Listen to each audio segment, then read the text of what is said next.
इस पार्ट में आप देखने वाले हो युहाओ और दाई हाओ को साथ में मिलके सन मून एम्पायर की मारते हुए और साथ में पहली बार बाप और बेटे को साथ में काम करते हुए। और इस पार्ट में युहाओ सन मून एम्पायर को ऐसा बेवकूफ बनाएगा जिसे देख के आपको जरूर से मजा आ जाएगा। और साथ में ही युहाओ एक लेवल 9 के सोल मास्टर को भी मार देगा। इसलिए ये एपिसोड थोड़ा इंटेंस और एकदम बवाल होने वाला है। इसलिए इस वीडियो को लाइक और चैनल को सब्सक्राइब करना मत भूलना। तो चलिए शुरू करते हैं इस वीडियो को। तो लास्ट पार्ट में युहाओ ने दाई लोली के कान के नीचे धरते हुए बोलता है, मैं जानता हूँ कि तुम्हारे पास डिटर्मिनेशन है, तो तुम उस डिटर्मिनेशन को कल्टीवेशन में यूज करो और जितना हो सके उतना जल्दी पावरफुल बनने की कोशिश करो। तुम्हें ऐसा काम करना चाहिए जो तुम कर सकते हो और ये चीज फोकट से मरने से तो काफी ज्यादा ही अच्छा है। और फिर युहाओ शुयून और दाई लोली को देखते हुए कहता है, तुम दोनों यहीं पर रुको और मेरा वेट करो, मैं फ्रंट लाइन को देखने के लिए जा रहा हूँ। ये कहने के साथ ही युहाओ दाई लोली के सामने आता है और युहाओ फेंटली स्माइल करते हुए कहता है, तुम दोनों यहीं पे रुकना और कुछ भी मत करना, मैं जल्दी से ही तुम्हारे पास आ जाऊंगा। ये कहने के साथ ही युहाओ हवा में ही गायब होता है और युहाओ को ऐसे ही हवा में गायब होता देख शुयून की आंखें भी हैरान होती है और वो हैरान होकर कहती है, अब मैं भी ये कह सकती हूँ, उसे तुम्हारे फादर ने नहीं भेजा है। जिस पर दाई लोली सबकॉन्शियसली पूछता है, आखिर तुम्हें क्यों ऐसा लगता है मेरे फादर ने उसे नहीं भेजा है? तो शुयून भी जवाब देते हुए कहती है, अगर तुम्हारे फादर ने उसे भेजा होता तो वो कभी भी तुम्हें इतनी बुरी तरीके से नहीं मारता, लेकिन फिर भी तुम उससे जितना ज्यादा मार खाते हो उतना ही ज्यादा स्ट्रॉन्ग बनते हो। और मैं उसे देखकर ये कह सकती हूँ, वो तुम्हारे लिए काफी ज्यादा ही केयर करता है और वो भी ये चाहता है तुम जितना हो सके उतना ज्यादा जल्दी काफी स्ट्रॉन्ग बनो। हमें युहाओ को दिखाया जाता है जो वहाँ से इतना तेजी में गया था, वो कुछ ही सेकंड्स में काफी दूर निकल जाता है और इसके कुछ ही सेकंड्स के बाद युहाओ फ्रंट लाइन में हारे हुए सोल्जर को देख पाता है और वो लोग पूरी तरीके से हार हो चुके थे और वहाँ के काफी सारे सोल्जर इंजर्ड हालात में थे। फिर युहाओ साइलेंटली जमीन में जाकर लैंड करता है और वो सोचता है, आखिर ये कैसे हुआ? सन मून एम्पायर के सोल्जर इतने पावरफुल कैसे हो सकते हैं? अभी के लिए अच्छी बात तो ये है कि व्हाइट टाइगर ड्यूक अभी टीम को लीड कर रहा है, नहीं तो इस लड़ाई का परिणाम इससे भी काफी ज्यादा बुरा हो सकता था। और ऐसे ही युहाओ यहाँ से कुछ इन्फॉर्मेशन को इकट्ठा करने के बाद दोबारा से अपने जर्नी में चले जाता है और वहाँ की सिचुएशन को देखकर युहाओ को इतना तो अंदाजा हो चुका था सन मून एम्पायर के पास अभी कितने खतरनाक सोल टूल हो सकते हैं। इन सारी बातों के बारे में सोचने के साथ ही कुछ ही सेकंड्स में वो 2 किलोमीटर क्रॉस करता है और इस टाइम में वो भी सेंस कर पा रहा था थोड़ी दूर से ही कितना खतरनाक सोल पावर एंडलेसली फ्लो कर रहा है और वहाँ पर कितने बड़े बड़े एक्सप्लोजन्स हो रहे हैं। और गाइस, अगर बात की जाए तो युहाओ उसी डायरेक्शन में जितना करीब जा रहा था उतना ही आसमान डार्क होते जा रहा था। इस चीज को नोटिस करके युहाओ भी समझ जाता है मेओंडो माउंटेन यानी सन मून एम्पायर में अभी क्या चल रहा है। इस चीज को पता करने के साथ ही युहाओ आई ऑफ डेस्टिनी को रिलीज करता है और वो सेम टाइम में स्पिरिचुअल डिटेक्शन एबिलिटी को भी यूज करता है और वो आसपास की सिचुएशन को चेक करने की कोशिश करता है, लेकिन उसकी आई ऑफ डेस्टिनी की स्पिरिचुअल डिटेक्शन की रेंज लिमिटेड थी और उसकी स्पिरिचुअल पावर अभी भी इविल आई टायरेंट किंग की जितनी पावरफुल नहीं थी। इसलिए अभी के लिए युहाओ सिर्फ 5 किलोमीटर दूर ही स्कैन कर पाता है। इसलिए सिर्फ स्पिरिचुअल डिटेक्शन की एबिलिटी को यूज करते हुए व्हाइट टाइगर ड्यूक को ढूंढना लगभग नामुमकिन था। इसलिए वो दूसरे मेथड को यूज करने लगता है जिसकी मदद से युहाओ जिसको चाहे उसको काफी आसानी के साथ में ढूंढ सकता था। वैसे अगर बात की जाए तो युहाओ इस एबिलिटी को काफी लंबे टाइम पहले ही टेस्ट करना चाहता था, लेकिन उसे इस एबिलिटी को टेस्ट करने के लिए मौका ही नहीं मिला था और फिर वो इस एबिलिटी को यूज करते हुए डेस्टिनी की पावर को यूज करना चाहता था ताकि वो डेस्टिनी की पावर को यूज करते हुए रास्ते को गाइड कर सके और वो डेस्टिनी की पावर को यूज करते हुए जिसे चाहे उसे ढूंढने की कोशिश कर सके। वैसे तो ये किसी भी तरीके की सोल स्किल या सोल बोन स्किल नहीं है, ये तो सिर्फ युहाओ के पास की डेस्टिनी की पावर थी और वो डेस्टिनी को कंट्रोल कर सकता था, इसीलिए वो अपने दिल को यूज कर रहा था फील करने के लिए। और इसी के साथ कुछ डार्क चीजें व्हाइट टाइगर ड्यूक के रास्ते को गाइड करने लगती है और इसे देखकर युहाओ भी काफी तेजी में नॉर्थ की तरफ जाने लगता है और वो कुछ ही सेकंड्स में काफी दूर व्हाइट टाइगर ड्यूक को भी देख पाता है। और इस टाइम में व्हाइट टाइगर ड्यूक अपने आर्मी को नॉर्थ की तरफ रिट्रीट कर रहा था, जिसे देखकर युहाओ डाउटफुली कहता है, आखिर वो ऐसा क्यों कर रहा है? युहाओ तो ऐसे ही इन सारी बातों के बारे में सोच ही रहा था, लेकिन कुछ ही देर में युहाओ के एक्सप्रेशन अगल होते हैं। और गाइस, वैसे अगर बात की जाए तो ये व्हाइट टाइगर ड्यूक को अभी भी हेट करता था और उसके दिल में व्हाइट टाइगर ड्यूक के लिए नफरत अभी भी नहीं घटा था। लेकिन फिर भी युहाओ व्हाइट टाइगर ड्यूक को देखकर युहाओ थोड़ा सा हैरान था क्योंकि व्हाइट टाइगर ड्यूक काफी हाई पोजीशन में है और उसकी पोजीशन मार्शल की है, लेकिन फिर भी वो पहले रिट्रीट नहीं कर रहा था।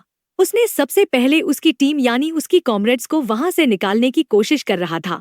उसने अपनी लाइफ को रिस्क करके अपने सोल्जर्स जो कि ज्यादा हाई पोजीशन पर भी नहीं थे उन्हें बचा रहा था। और ये कुछ ऐसी चीजें थी जो दूसरे लोग नहीं करते हैं। दूसरे लोग पहले अपने आप की जान को बचाने की कोशिश करते हैं और बाद में ही वो लोग दूसरे लोगों को बचाने के बारे में सोचते हैं। लेकिन व्हाइट टाइगर ड्यूक ने पहले अपनी टीम को बचाने की कोशिश कर रहा था और इस चीज को देखकर युहाओ तुरंत ही वहां से निकल जाता है और वो दोबारा से उसी डायरेक्शन में जाने लगता है। और वो जितना आगे जाता था उसे उतना ही काफी खतरनाक सोल टूल देखने को मिलता है और इन सारे सोल टूल्स को दाई हाओ यानी व्हाइट टाइगर ड्यूक के ऊपर ही टारगेट करा गया था, जिसे देखकर युहाओ भी ये तो समझ गया था सन मून एम्पायर के लोग सबसे ज्यादा व्हाइट टाइगर ड्यूक को ही हेट करते हैं और वो लोग व्हाइट टाइगर ड्यूक को ही मारना चाहते हैं। इस चीज को जानने के बाद भी युहाओ अगले 1 घंटे के लिए आगे जाता है और 1 घंटे से आगे बढ़ने के बाद वो भी वहाँ पे काफी खतरनाक ब्लडी बैटल को देख पाता है, जहाँ पे स्टार लो एम्पायर के लोगों को सन मून एम्पायर के लोग काफी बुरी तरीके से मारते ही जा रहे थे और जितने लोग सन मून एम्पायर से मरे थे उसके 10 गुना ज्यादा लोग स्टार लो एम्पायर से मरे थे।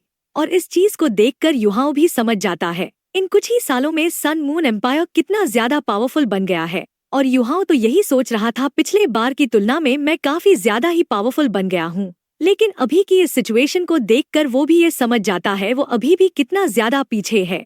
और भाई लोग वैसे अगर बात की जाए तो ये जो सोल्जर यहाँ पे मरे थे इनके पास मिनिमम 5 सोल रिंग थी और हाईएस्ट में इनके पास 8 सोल रिंग थी। और इस चीज को देखने के साथ ही युहाओ व्हाइट टाइगर ड्यूक की तरफ जाने लगता है और इस तरफ दाई हाओ की हालत काफी ज्यादा ही खराब हो चुकी थी। उसके आधी बॉडी काम करना ही बंद कर चुकी थी, लेकिन फिर भी वो बैटल को कमांड करते ही जा रहा था। और वहाँ पे दाई हाओ के साथ में 3 टाइटल डुलियो भी थे और उन लोगों की भी सिचुएशन ज्यादा अच्छी नहीं थी, जबकि दूसरी तरफ सन मून एम्पायर के लोग अटैक करते ही जा रहे थे। और इस तरफ दाई हाओ के सामने उसका एल्डेस्ट सन दाई योहेंग भी खड़ा था और उसकी सिचुएशन भी ज्यादा अच्छी दिखाई नहीं दे रही थी। और पूरे 5 सालों के बाद दाओ योहेंग के पास भी अभी 7 सोल रिंग्स आ गए थे और अगर बात की जाए तो अभी वो 25 साल का भी नहीं हुआ था। और गाइस इसी के साथ हमें दाई हाओ को दिखाया जाता है जो बिग डीपर डुलियो को बुलाने का ऑर्डर देता है और कुछ ही टाइम में वहाँ पे बिग डीपर डुलियो भी आता है जो कि लेवल 94 का टाइटल डुलियो था। और अगर बात की जाए तो दाई योहेंग के फादर और बिग डीपर डुलियो काफी अच्छे दोस्त थे। फिर बिग डीपर डुलियो दाई हाओ से पूछता है आखिर अभी तुम्हारा क्या प्लान है। तो दाई हाओ कहता है मैं उनकी तरफ जाऊंगा ताकि मैं एनिमी के अटेंशन को अपनी ओर खींच सकूं और इस मौके का यूज करके तुम लोगों को जितना हो सके उतना दूर भागना है और जितना हो सके उतने ज्यादा सोल्जर की जान बचानी है। जिस पर वो बिग डीपर डुलियो मना करते हुए कहता है नहीं, आखिर मैं तुम्हें अकेले कैसे छोड़ सकता हूँ।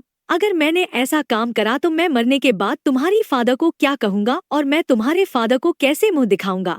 तो दाई हाओ डीपर डुलियो को समझाते हुए कहता है अभी मैं जो कर रहा हूँ ये सब एम्पायर के लिए ही कर रहा हूँ, इसीलिए अगर यहाँ पे सभी लोग मरते हैं तो ये सैक्रिफाइस मीनिंगलेस होगा। इसलिए मैं यहाँ पे अपॉर्चुनिटी को बनाऊंगा ताकि आप दाओ योहेंग और बाकी सबको लेकर यहाँ से जा सको। वैसे भी दाई योहेंग को आपके पास छोड़ना सबसे ज्यादा सेफ होगा, इसलिए प्लीज आपको भी मेरी बात को समझना होगा। फिर दाई हाओ दाई योहेंग से कहता है आज से तुम ग्रैंडफादर जुवान जियानी और बिग डीपर डुलियो दोनों को ही फॉलो करोगे, क्या तुम समझ गए। जिस पर दाई योहेंग मना करते हुए जवाब देता है लेकिन आपका क्या। तो दाई हाओ गुस्से में कहता है तुम चुपचाप रहो और मेरी कही हुई बातों को फॉलो करो और तुम इससे आगे क्वेश्चन बिल्कुल भी मत पूछो। फिर हमें बिग ब्लैडर डुलियो को दिखाया जाता है जो लंबी सांस के बाद दाई योहेंग को लेकर वहां से चले जाता है। और फिर हमें दाई हाओ को दिखाया जाता है जो अपने सभी टीम्स और कॉमरेड्स को डीप लुक से देखता है और इस बारी उसने डिसीजन बना चुका था। फिर दाई हाओ सभी सोल्जर को कहता है ब्रदर्स मैंने तुम सभी लोगों को निराश कर दिया है, लेकिन इस बारी हम सोल मास्टर डिवीजन को पहले कवर करेंगे ताकि जो लोग रिट्रीट कर रहे हैं उन्हें रिट्रीट करने में आसानी हो। दाई हाओ की इस बात को सुनकर उनमें से एक कमांडर पूछता है मार्शल क्या अब हम डाइवर्जन करने वाले हैं। तो दाई हाओ भी उनकी बातों में सिर हिलाता है, जबकि इस तरफ काफी सारे सोल्जर दाई हाओ के सामने झुकते हुए कहते हैं मार्शल प्लीज आप उन फर्स्ट डिवीजन के साथ रिट्रीट करिए क्योंकि आपकी जान हमसे काफी ज्यादा ही इम्पोर्टेंट है। और गाइस अगर बात की जाए तो दाई हाओ और उसके कॉमरेड्स के बीच का बॉन्ड कुछ ज्यादा ही अच्छा था, इसलिए वो सभी लोग दाई हाओ को समझ सकते थे और उन सभी लोग दाई हाओ की आंखों में डिटरमाइंड लुक भी साफ साफ देख पाते हैं। फिर हमें दाई हाउ को दिखाया जाता है जो एक स्माइल के साथ सभी को खड़ा करता है और वो एक स्माइल के साथ कहता है, क्या तुम सभी लोगों को ऐसा लगता है सन मून एम्पायर की लोग मुझे ऐसे ही आसानी के साथ जाने देंगे? मैं सन मून एम्पायर के लिए उनमें से हूँ जिसे सबसे ज्यादा टारगेट किया गया है। अगर मैं यहाँ पर उन लोगों की टारगेट बनता हूँ तो मैं और भी लोगों की जानों को बचा सकता हूँ। इसलिए हम व्हाइट टाइगर कावर्ड्स की तरह नहीं रहेंगे। इसलिए क्या तुम सभी लोग मेरे साथ मरने के लिए तैयार हो? दाई हाउ की इस बात को सुनकर वहाँ पर रह रहे जितने भी लोग होते हैं वो सभी लोग चिल्लाते हुए कहते हैं, हाँ बिल्कुल हम तैयार हैं। और गाइस अगर बात की जाए तो वो सभी लोग मरने से बिल्कुल भी नहीं घबराते हैं।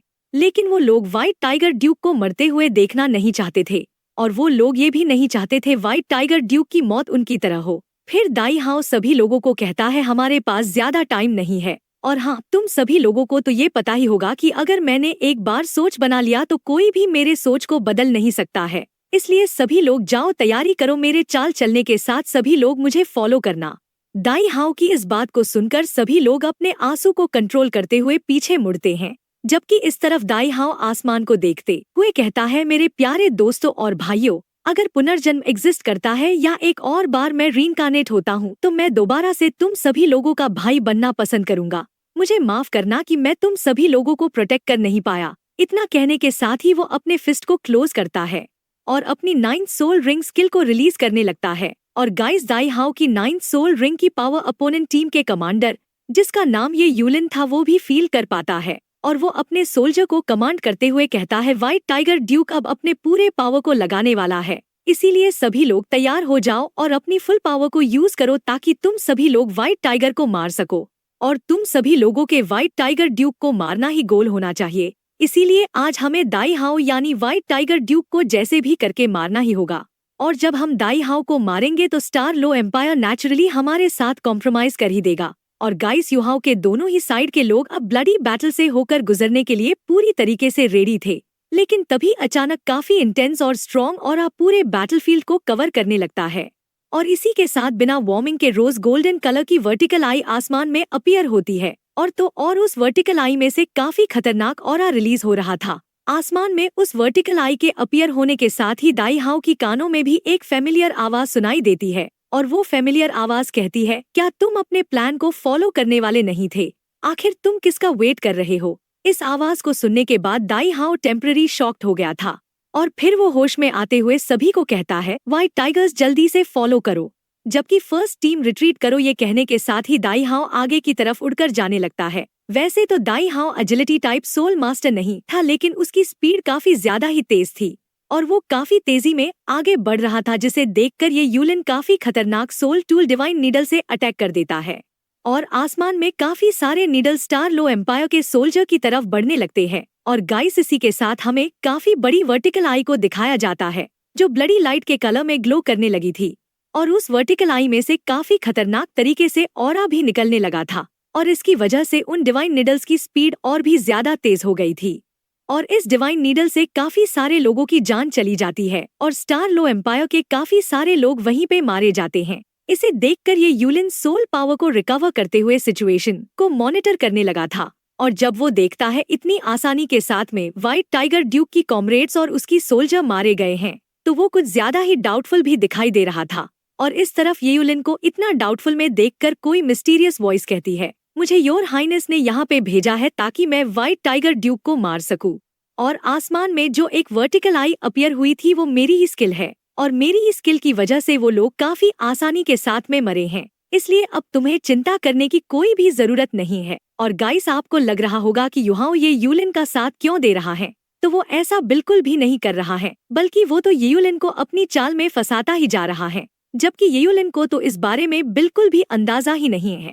और इस मिस्टीरियस बंदे की आवाज को सुनकर यूलिन और भी ज्यादा हैरान हो गया था और वो काफी हैरानी से मन में सोच रहा था, ये वर्टिकल आई काफी स्ट्रेंज टाइम में अपीयर हुई है और अगर योर मेजेस्टी ने उसे भेजा होता तो वो यहाँ पे आने के साथ ही अपने आप को क्यों रिवील करता। और उससे भी बढ़कर योर मेजेस्टी ने हमें इसके बारे में कुछ भी नहीं बताया है और ना ही मेजेस्टी ने हमसे इस बारे में डिस्कस करा था। इन बातों के बारे में सोचने के बाद यूलिन काफी हैरान होता है क्योंकि वो मिस्टीरियस वॉइस काफी खतरनाक तरीके से कहती है रुक जाओ, और उसके ये कहने के साथ ही हमें काफी सारे लोगों की चिल्लाने और रोने की आवाज सुनाई देती है और जहां व्हाइट टाइगर ड्यूक आगे बढ़ रहा था वहां से व्हाइट टाइगर ड्यूक ऑलरेडी गायब हो चुका था, जिसे देख के यूलिन काफी हैरान होता है और वो उस मिस्टीरियस आवाज यानी युहाओं से उस बैरियर को रिमूव करने का ऑर्डर देते हुए कहता है, ये बैरियर को जल्दी से रिमूव करो। और इसी के साथ वहां का सीक्रेट प्रोटेक्टिव बैरियर रिमूव होता है और इस बैरियर के रिमूव होने के साथ ही यूलिन खुश होकर आगे जाने लगता है। लेकिन कुछ ही सेकंड्स में उसके होश काफी तगड़े तरीके से उड़ गए थे और वो काफी ज्यादा ही घबराकर कहता है, नहीं वो सब इल्यूजन था, वो सभी लोग जो वहाँ पे मरे थे वो सभी लोग इल्यूजन था। वो तो ये कहते हुए काफी ज्यादा ही घबरा गया था और उसे ये बात पता चलने के साथ ही वो बिना हेजिटेट करे दोबारा से डिवाइन नीडल से अटैक करने की कोशिश करता है। लेकिन तभी सडनली वही वर्टिकल आई काफी खतरनाक तरीके से ग्लो करने लगती है और इसके साथ सभी कुछ नॉर्मल होता है। और जब सब कुछ नॉर्मल होता है तो वहाँ पे किसी की भी डेड बॉडीज नहीं होती है और ना ही वहाँ पे किसी सोल्जर की लाश थी। वहाँ के सोल्जर्स ऑलरेडी वहाँ से भाग चुके थे और वहाँ से व्हाइट टाइगर ड्यूक भी ऑलरेडी जा चुका था। और इस सीन को देखकर वो काफी हैरान होता है और वो सबसे ज्यादा हैरान तो उस वर्टिकल आई को देखकर होता है, क्योंकि उस वर्टिकल आंखों से ही काफी स्ट्रॉन्ग इल्यूजन एबिलिटी को कास्ट किया गया था और ये इल्यूजन एबिलिटी काफी ज्यादा ही स्ट्रॉन्ग भी थी। फिर वो अपने आप को शांत करते हुए ऑर्डर देते हुए कहता है, व्हाइट टाइगर ड्यूक का पीछा करो, उसे भागने के लिए मौका बिल्कुल भी मत देना, वो अभी ज्यादा दूर नहीं गया होगा। जबकि इस तरफ व्हाइट टाइगर ड्यूक को भी कुछ अच्छी फीलिंग नहीं आ रही थी। वो अभी भी उस वर्टिकल आई जो कि आसमान में ग्लो हुई थी उसे साफ साफ देख पा रहा था और इस वर्टिकल आई को देखकर वो भी समझ गया था कि पक्का से ही किसी ने किसी तरीके के मेथड को यूज करके उसकी मदद की है। और फिर दाई हाओ उस फेमिलियर वॉइस को दोबारा से याद करता है और वो उस आवाज को याद करने के साथ ही वहाँ से भागना बंद करता है और वो दोबारा से पीछे की तरफ मुड़ के जाने लगता है। और फिर दाई हाओ अपने कॉमरेड्स को कहता है, व्हाइट टाइगर्स तुम सभी लोग अपनी फुल पावर से यहाँ से भागना, तुम पीछे क्या हुआ है इसके बारे में कोई भी परवाह मत करना, हमारे लिए ये अभी एक ही चांस है।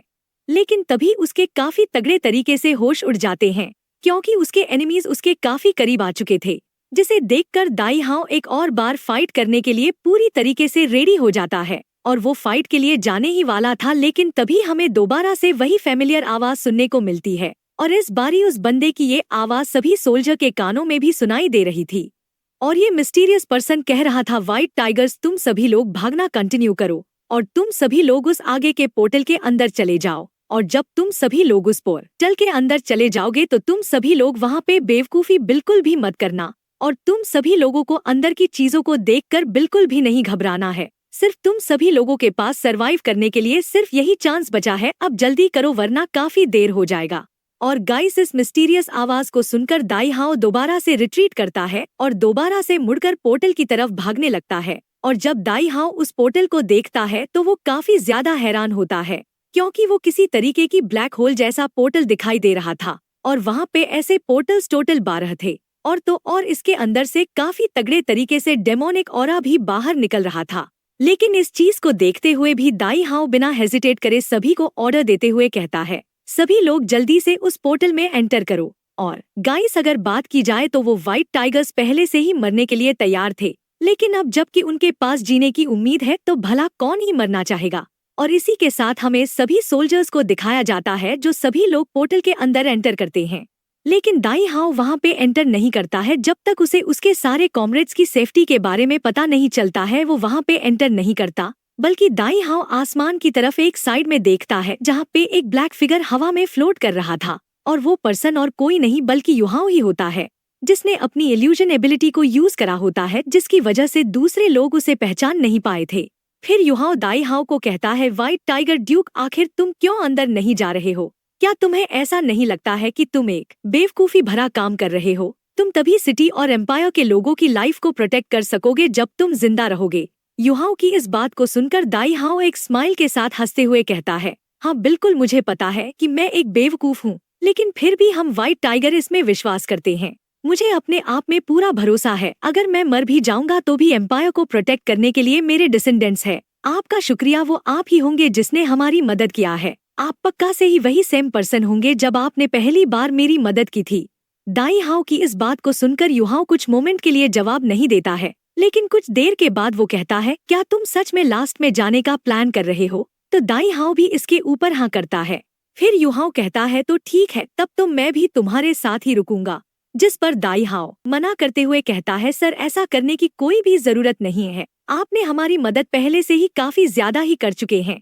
तो युहाओ भी कहता है, ऐसी बेवकूफी से भरी हुई बात करना बंद करो और तुम जल्दी से अब लड़ाई करने के लिए तैयार हो जाओ। ये कहने के साथ ही युहाओ वही हवा में ही गायब होता है और कुछ सेकंड्स के बाद हमें दोबारा से आसमान में काफी बड़ी वर्टिकल आई को अपीयर होते हुए दिखाया जाता है और इस तरफ येयुलिन वहाँ पे दाई हाओ की तरफ डिवाइन नीडल से अटैक कर देता है। लेकिन कुछ ही सेकंड्स में सभी चीजें ब्लरी हो जाती है। व्हाइट टाइगर ड्यूक्स और उसके सारे कॉमरेड्स की फिगर अनक्लियर हो जाती है, जिसे देखकर येयुलिन उसी वर्टिकल आई की तरफ काफी खतरनाक तरीके से अटैक करता है।